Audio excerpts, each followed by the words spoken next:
Well, everybody, you'll see that I have a lot of the engine components here in the back of the truck.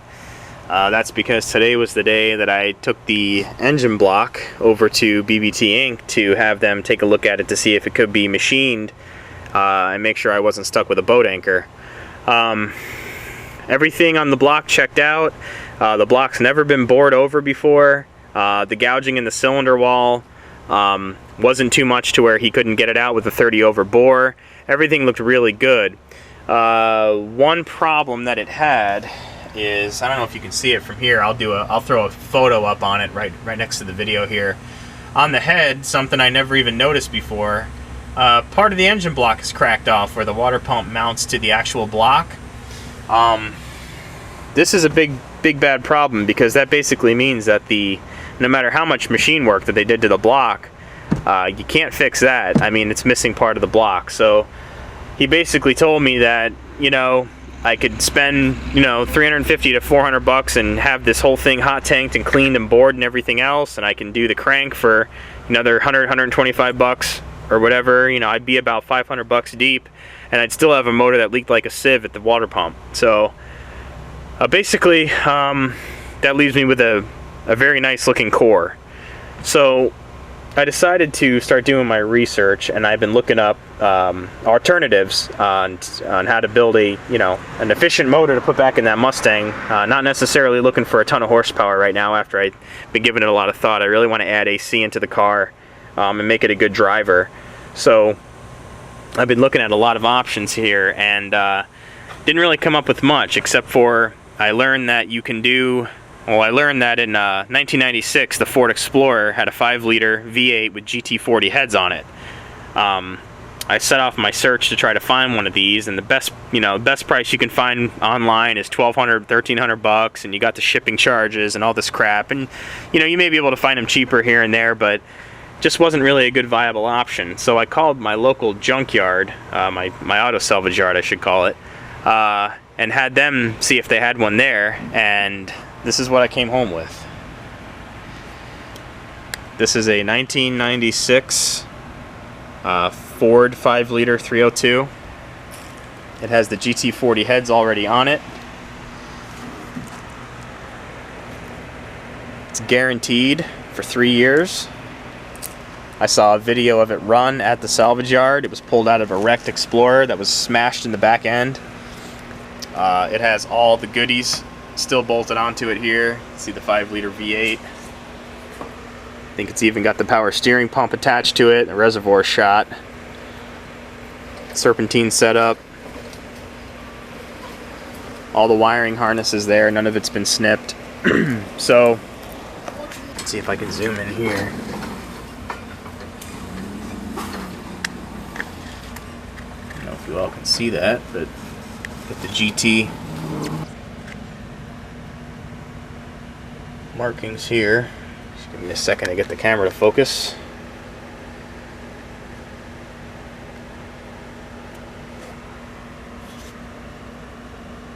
Got the GT there. So these are GT40 heads, which is kind of what I was looking to do. Instead of spending $1,000 on aluminum heads, I'm not really looking to race the car. There's another GT marking there, and you can also tell because they're 3-bar right there. They're not GT40Ps, they're just GT40, which is nice because I don't have to use the aftermarket headers. So, paid $375 for this.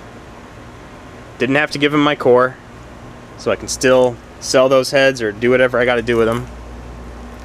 And yeah, this is going to be the power plant for the old Mustang here. I'm going to go ahead and take a nice wire brush to the heads, to the block, clean it all up, get a nice fresh coat of paint on it, take a look at it, tear it down for the most part, and make sure everything looks good. But yeah, guys, this is a bittersweet day. Let me know what you guys think. Let me know your thoughts, opinions, ideas. I'm wondering if it's even possible to make my Mustang fuel injected, which would be pretty sweet too. I don't know. I'm open to a lot of suggestions. None of the wiring harness seems to be snipped anywhere. It does have, they did cut the fuel line here, and I do see some fuel rail issues here. I believe that's the fuel rail, right? maybe not, I don't know. But yeah, we got a little problem there. But I don't know, I'm up to some suggestions. Let me know what you think. But at the end of the day, we have a good power plant that I've seen run, that doesn't leak, that doesn't have any weird problems, and it's got the heads I wanted. So alright guys, nice little video here for you. Nice little day, score. Time to get this thing on the engine lift and get it into the garage on the stand. Hopefully my stand will withstand the weight of this beast. But alright, thanks for watching. Okay, the flywheel's off, or the flex plate's off, and a little shroud we got going on there. Let's take a look. We got some more casting numbers here that I'm going to run. More information on it. Everything looks really good. Alright, on to the next step. Okay, here we are back into the garage here. Got my engine stand mounted up nice onto here. Number 8 fasteners, of course. Getting ready to lift this baby up and put it onto my engine stand. So stay tuned for the next update. Okay everyone, here we are on the mighty crane. Nice and high up off the ground. That's what I had to do to get it out of the truck bed.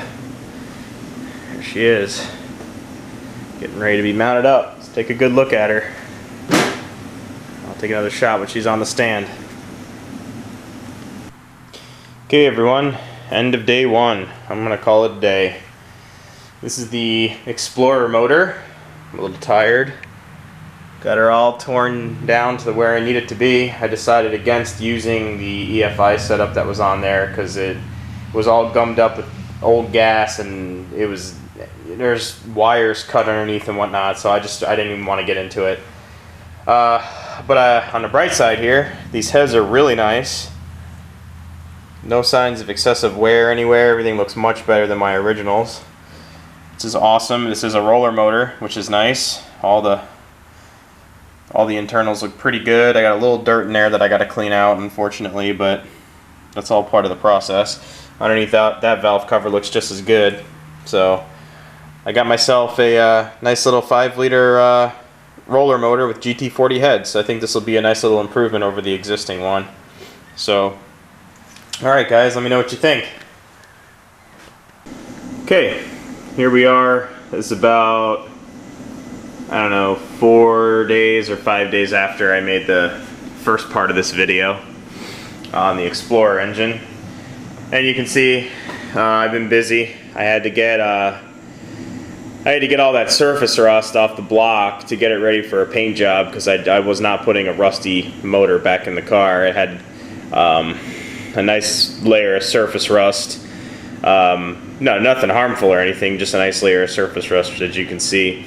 So I soaked it in white vinegar, and then I used a rust wash on there, got all the rust off of it, and then the flash rust that soon followed, got everything wire brushed down to pretty much bare metal, and then I went on ahead and threw on some Ford Blue high heat engine paint, and it came out damn good. I think it's going to be a good foundation now for the build up. And I also went ahead and ordered this is the all aluminum oil pan. I don't know if you can see under there, but it's ribbed at the bottom, just pretty slick. Just gives it a nice overall appearance, and you know, just looks a lot better. And it's it's really well made. It's a good aluminum material. So anyway, here we are, getting ready to make some important decisions here soon.